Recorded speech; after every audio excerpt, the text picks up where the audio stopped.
So not only do we have this lengthy history of this practice of Carnival throughout the Americas, we also find this practice of Carnival in India. If you look at the screen, you see the depictions of the individuals, and what you see is that the Carnival in India is substantially similar to the Carnival that is practiced in the Americas. You see this in the float, you see this in the parade, you see this in the individual costumes that the individuals are wearing.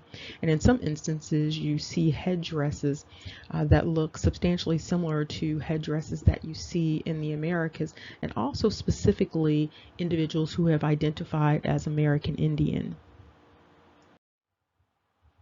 As you are already aware, this practice of Carnival came out of Europe, and very specifically, it came out of that Romance Latin culture. And so that's what you see in the Americas. And also, based upon the reports in India, Carnival was started by the Portuguese rulers. And so again, this is a part of colonization that took place in India. And when you look at the costumes, again, you can see that they look substantially similar to what you see in the Americas. And here you can see another depiction of their Carnival. And these floats look substantially similar to what you would see in Carnival, including what you see in Carnival at Mardi Gras in New Orleans. And here are some additional depictions of the costumes associated with the Carnival in India. What's noteworthy about this also is that these look substantially similar to those Moors heads that come out of Italy. Now, Carnival is supposed to be associated with Catholicism, Lent, Ash Wednesday. However, a number of individuals have brought up assertions about what are known as Hebrew and Israelite and MOOR and Moorish with the discussion that we just had with respect to this dynamic of Carnival and the issue of reparations. And so a number of questions have emerged in terms of these definitions of these various groups of people. And so one thing that has come out is that there is a belief that MOOR is a genetic line. Okay, so we're going to be answering a few questions, and when I say we, I mean you. So the question is, what is a MOOR? Very specifically, what is the Y haplogroup for the MOOR? And then what is the mitochondrial DNA for the MOOR? And so I'm not looking for an analysis with respect to culture or religion. This is strictly about genealogy. This is strictly about biology. What is the Y haplogroup for the MOOR? And so, in other words, what's the father line for the MOOR? And then what's the maternal line for the MOOR?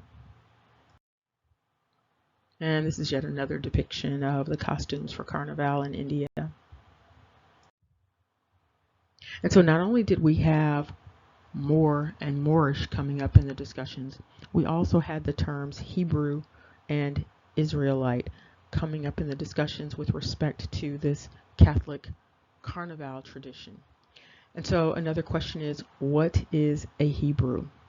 Very specifically, again, what is the Y haplogroup for the Hebrew? So in other words, what is the male line for the Hebrew? And then what is the mitochondrial DNA for the Hebrew? And so what is that male father line? And what is that female mother line that ties into this idea of Hebrew?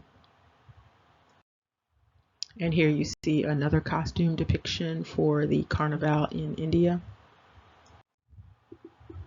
Now, if you've been to any of the carnivals in any part of the Americas, you have likely noted that by looking at the screen that the Carnival in India looks substantially similar to the Carnival in the Americas. Now we're going to deal with another term, and that is Israelite. We've talked about many of these terms before, of course. but it's important to get your understanding, your articulation of these terms, because these terms are tossed about quite a bit with the belief, apparent belief, that everyone is on the same page with respect to these words, these constructs, and that may not be the case. And so the next thing that will be defined is, what is an Israelite? Yes, that's the question. What is an Israelite? What is the Y haplogroup for the Israelite?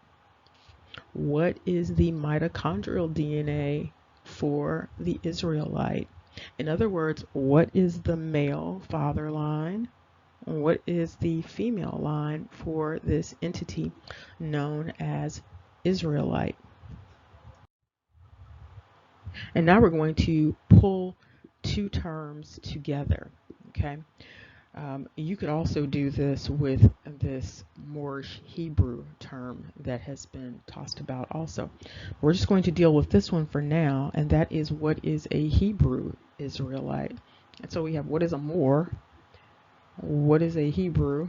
What is an Israelite? And then, because these terms come together, Hebrew and Israelite, what is a Hebrew Israelite? And why is there a qualifier for this word Israelite with the word Hebrew? Wouldn't all Israelites automatically be Hebrew? See, you see the confusion here. Okay, so these terms do go together frequently when people are discussing these identities. And so now the question is, what is the Y haplogroup for the Hebrew Israelite? We're not talking about religion. We're not talking about culture. We are only talking about genetics. We are only talking about DNA. We are only talking about ancestry and lineage. Following that, we want to know, what is the mitochondrial DNA for the Hebrew Israelite? What is that maternal line? Now, some people might say that the maternal line does not matter. However, you have another group of people that are claiming that the maternal line is everything. So we're going to get some clarity here. What is it that people are talking about in terms of ancestry with respect to these various groups of people? And also, please be certain to back up whatever your assertion is with some sort of data. And lo and behold, we have this very interesting float with what appears to be a rooster. And these are additional Carnival depictions coming out of India. As we wrap this up, this clarification is long overdue.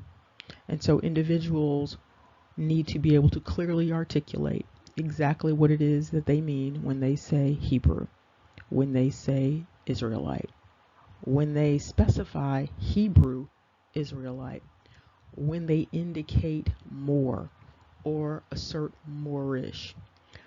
These terms should be easy to qualify or quantify, but it is incumbent upon the person who is speaking it forth, the person who is communicating using the construct, the person who is identifying as such.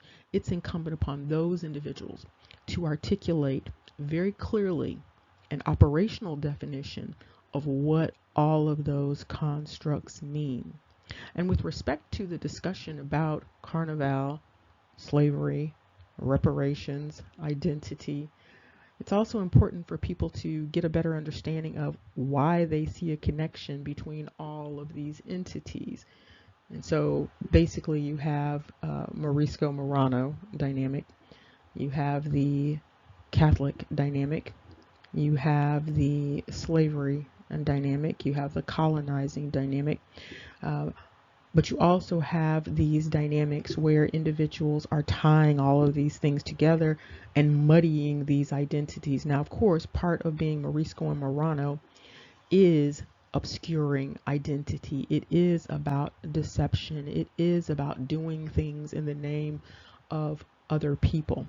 And so that needs to also be clear. Are we talking about Moriscos and Marranos, or are we just talking about straight Moorish, Hebrew Israelite? What are we talking about here? Remember, knowledge is power. Take care. See you soon.